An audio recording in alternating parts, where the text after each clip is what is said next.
She posted, "My boyfriend monitors my every move, checks my phone, will not let me have male friends in a support group while having an affair." I said nothing, just screenshotted everything. When I posted the evidence with time-stamped photos of her at his apartment, she got banned permanently. I am Owen, 31.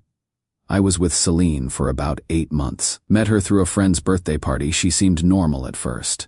Smart, funny, worked in graphic design. We moved in together after 5 months, which maybe was too fast. But things seemed good. Then, about 2 months ago, I started noticing she was getting secretive about everything. Like, weirdly secretive. She would take calls in the bathroom, claim she was going to book club twice a week. Started working late constantly. When I would ask casual questions like, "How was your day?" or "What book are you reading?" she would get defensive and say I was being controlling. The breaking point came when I was using our shared laptop to pay bills. The laptop was originally mine, but I let Celine use it since she was freelancing and needed something reliable. She had left Facebook open, and there was a notification from a group called Haven for her private, and something made me click it. What I found made my blood run cold. Celine had posted 3 weeks earlier in this support group for women escaping abusive relationships. The post was titled, "Need Advice.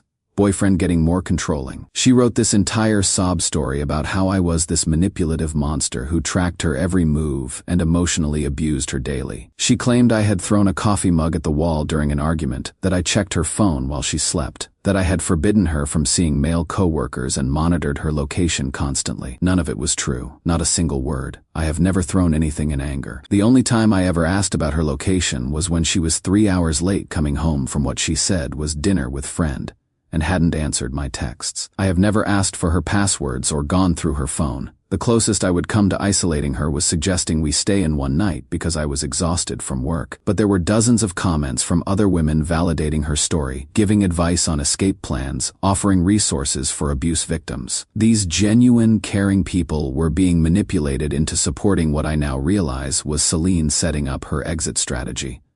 The worst part, she was posting regular updates, turning our normal relationship interactions into a horror story. I didn't confront Celine immediately because she was actively defaming me in a public forum. A private conversation wouldn't have addressed the public damage being done to my reputation, and she was clearly planning something bigger. Instead, I started taking screenshots, 47 of them, to be exact. Every post, every comment, every timeline update. I also started paying attention to her patterns. Those book club meetings, always the same night as her posts about me being extra controlling. The late work nights, usually followed by posts about me interrogating her when she got home. Then her friend Harper reached out to me directly. Harper had been in the support group and started noticing inconsistencies. The Owen that Celine described in the group didn't match the Owen she knew from real life. More importantly, Harper had seen Celine with another guy. 3 weeks earlier, Harper was at this upscale wine bar downtown when she saw Celine at a corner table with some older guy, holding hands, being very intimate. This was during one of Celine's supposed book club meetings. Harper didn't want to get involved initially, but after reading Celine's increasingly dramatic posts about my abuse, she felt like she had to say something. We met at a coffee shop near my work. Harper was nervous as hell, kept apologizing for getting involved, but she showed me photos she had taken that night. Clear shots of Celine and this guy I had never seen before. Harper helped me identify him. Lucas, 35, some freelance marketing consultant who apparently specialized in helping small businesses with their social media presence. Lives in this fancy high-rise downtown that costs $4,000 a month for a studio. I started cross-referencing Celine's location data from our shared iCloud account that we had set up for Find My Friends when she was nervous about walking alone at night. Every single book club night, every working late evening, her phone was pinging from the same address. Lucas's building. The phone records were even more damning. I pulled our account history and found dozens of calls to a number I didn't recognize. Always late at night. So I did what any reasonable person would do when they discover their girlfriend is fabricating abuse stories to cover an affair. I took a personal day, drove to Lucas's building, and waited in my car across the street with a clear view of the entrance. I sat there for 3 hours, wondering if I was losing my mind. At 6:30 p.m. on a Tuesday, when Celine was supposed to be with her reading group, I watched her walk out of the lobby holding hands with this tall, well-dressed guy who was definitely not part of any book club. They kissed goodbye right there on the street. Not a friendly peck, but a full romantic kiss that lasted at least 10 seconds. I got photos of everything. The kiss, them holding hands, walking to a BMW parked nearby. All time-stamped at 6:32 p.m. while my phone showed an unread text from her sent at 6:35 p.m. Book club running late tonight. Don't wait up. Love you. That night, Celine came home around 10 p.m., immediately went to shower, and then posted in the support group about how I had seemed suspicious and angry when she got back from book club. How she was worried I was escalating and might become physically violent because I had been unusually quiet during dinner. She was literally using my normal human reaction to being lied to as evidence of abuse in real time, while she still had the smell of another man's cologne in her hair. Update 1. Harper and I spent that weekend putting together a comprehensive response, not to attack Celine, but to provide the truth to the women in that support group. We organized everything chronologically, screenshots of Celine's posts next to photos of her with Lucas taken on the same dates, text messages where she told me she was at book club right next to GPS data showing her at his apartment, phone records showing she was calling him for hours on nights she claimed to be too scared to use her phone around me. Monday morning, Celine left for work as usual. Her Facebook was still logged in on our shared laptop. I used her account to make one post in the Haven for her group. I need to come clean about something. My name is Owen, and I am the boyfriend Celine has been posting about. I have discovered that she has been fabricating abuse stories to cover an affair. I have attached evidence showing the truth. I am not looking for sympathy or trying to hurt anyone, but this community deserves to know they have been manipulated. Celine and I are over. She has until Sunday to collect her things. Then I attached 23 pieces of evidence, everything organized and clearly labeled. The response was immediate and intense. Within an hour, the post had 60 comments. Women who had been supporting Celine were furious about being lied to. Several shared stories about how they had questioned their own experiences after reading about Celine's situation, wondering if they were overreacting to actual abuse in their lives. The group admin posted a lengthy response about how false accusations undermine real victims and announced they were permanently banning Celine and implementing stronger verification processes for new members. But the post didn't stay contained to that one group. Screenshots started circulating in other support communities, calling out the dangers of fabricated abuse stories. Celine's lies had spread beyond the original group and were now being exposed everywhere. By afternoon, Brielle reached out to me, Lucas's girlfriend who had been wondering why he was working so many late nights lately. She had seen the evidence and immediately confronted him.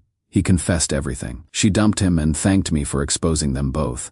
That evening, Celine came home to find me packing her belongings into boxes in our living room. She saw the boxes and immediately started crying, but not sad tears, angry ones, like a child who had been caught lying. How dare you violate my privacy like that? Those were private posts in a support group. You had no right to screenshot my personal conversations. I looked at her calmly while folding her sweater. Private posts where you fabricated abuse stories to justify cheating on me with Lucas. Yeah, I think the women you manipulated had a right to know the truth. Her face went pale when I said his name. She hadn't expected me to know about him specifically. How do you, Owen? You have been stalking me, haven't you? This is exactly what I was talking about in the group. I have photos of you kissing him outside his building on Tuesday, the same Tuesday you texted me about book club running late. GPS data showing your phone at his apartment every night you claimed to be somewhere else. Phone records showing hours of calls between you two. Which part of that is stalking versus documenting your lies? She switched tactics immediately. The tears becoming softer, more manipulative. Started sobbing about how it had been a mistake. She would never meant to hurt anyone. Lucas had pursued her and she had been confused about her feelings. Please don't do this, Owen. We can work through this. I will leave all the groups. I will cut contact with him. Whatever you want. I love you. You are the one I want to be with. Celine, you told hundreds of women I was abusing you while you were having an affair. You made them worry about your safety while you were choosing restaurants for dates with another man. There is nothing to work through. She tried bargaining, begging, promising to go to counseling, to make it up to me somehow. When that didn't work, she got angry again, screaming about how I had ruined her reputation and her relationships. How everyone would think she was a liar now.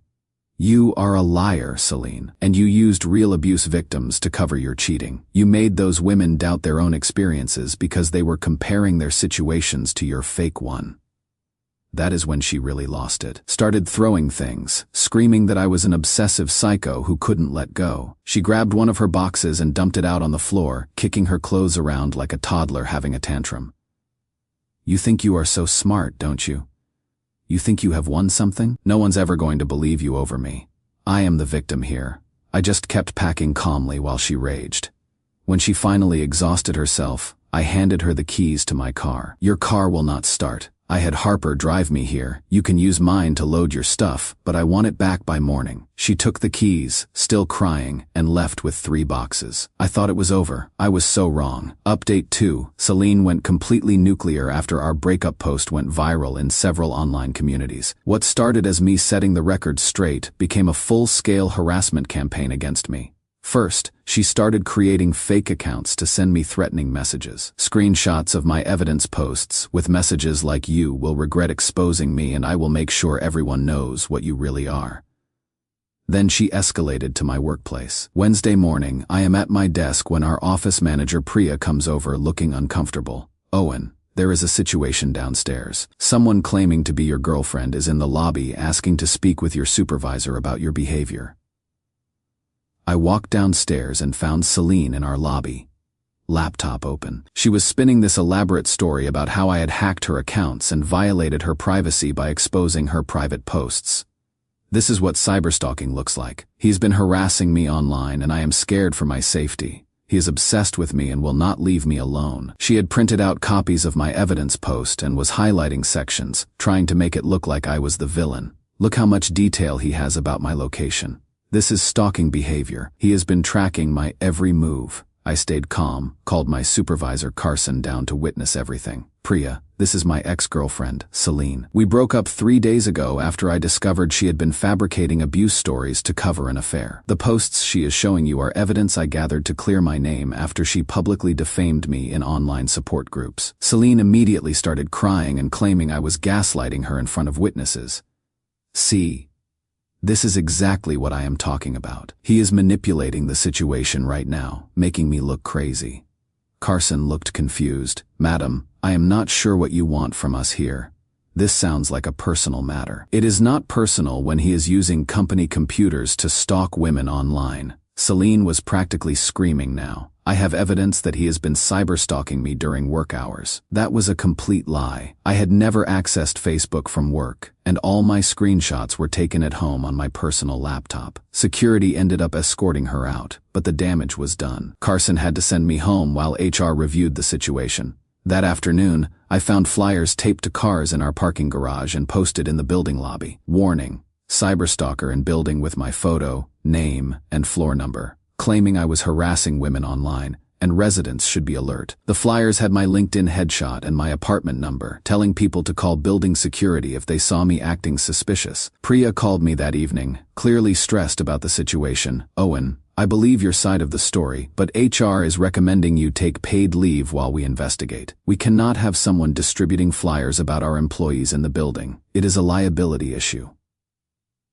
Thursday morning, I went straight to the police station with everything. All 47 screenshots, the threatening messages, photos of the flyers, phone records, the original evidence from her affair, 2 hours of explaining the whole timeline to Detective Rodriguez. "Mr. Owen, this is clearly harassment and defamation. We are opening a case immediately. I would also recommend filing for a restraining order. This behavior typically escalates." Friday afternoon, I was in court with a folder full of evidence. The judge reviewed everything and granted a temporary restraining order. Celine was served that evening and had to stay at least 500 yards away from me, my workplace, and my apartment. She violated it within 24 hours. Saturday morning, she was back at my building lobby, telling anyone who had listened that I had fabricated evidence against her and gotten a fake restraining order. Building security called the police. She was arrested on the spot. Final update: the legal process moved faster than I expected. Celine's lawyer reached out about a plea arrangement after she spent a night in jail and realized how serious this had become. The settlement terms were pretty straightforward. 2-year restraining order with no contact provisions. A written statement to my employer confirming that her accusations of cyberstalking and harassment were false and that I had acted within my rights to defend myself against defamation. Payment of my legal fees plus compensation for the 2 weeks of lost wages while I was on administrative leave. In exchange, I agreed not to pursue additional damages for defamation and harassment. Carson welcomed me back to work, personally. Apparently, the whole office had been following the drama, and most people were supportive. He actually apologized for having to send me home, said HR had been worried about liability. But everyone who knew me knew the accusations didn't add up. The aftermath for Celine and Lucas has been rough. Her arrest became public record, which led to her losing her job when her employer saw the harassment charges. Several online communities banned her permanently after the evidence came out. She is basically radioactive in most social media spaces now. Lucas lost several clients when word got around about the affair situation. Apparently, his whole integrity-focused marketing consultant brand doesn't work so well when you are known for sleeping with clients' girlfriends and helping them fabricate abuse stories. Last I heard from Harper, he had moved back in with his brother because he couldn't afford his fancy apartment anymore. Brielle, Lucas's ex-girlfriend, actually reached out to thank me again last week. She said finding out about Celine had saved her from wasting more time with someone who was clearly a serial cheater. Apparently, Lucas had a pattern of targeting women in relationships, convincing them they were being emotionally neglected by their current partners. The irony is incredible. Celine tried to use a support network for abuse victims to justify her cheating and ended up destroying her own reputation more thoroughly than I ever could have. Harper and I stayed friends through all this. She felt terrible about not speaking up sooner and has been an amazing witness throughout the legal process. Having someone who knew both of us vouch for my side of the story made all the difference with the police and the courts. My apartment feels peaceful now. No more walking on eggshells, wondering if asking about someone's day will be twisted into evidence of control. No more doubting my own memory of events when she would claim I said things I never said. It is quiet here, but it is honest. Quiet, the kind where you don't have to constantly defend reality. Thanks to everyone who reached out with support. This community helped me realize I wasn't crazy and that fighting back against defamation isn't harassment. It is self-defense. The whole experience taught me that sometimes the people who seem most wounded are actually the ones inflicting the most damage.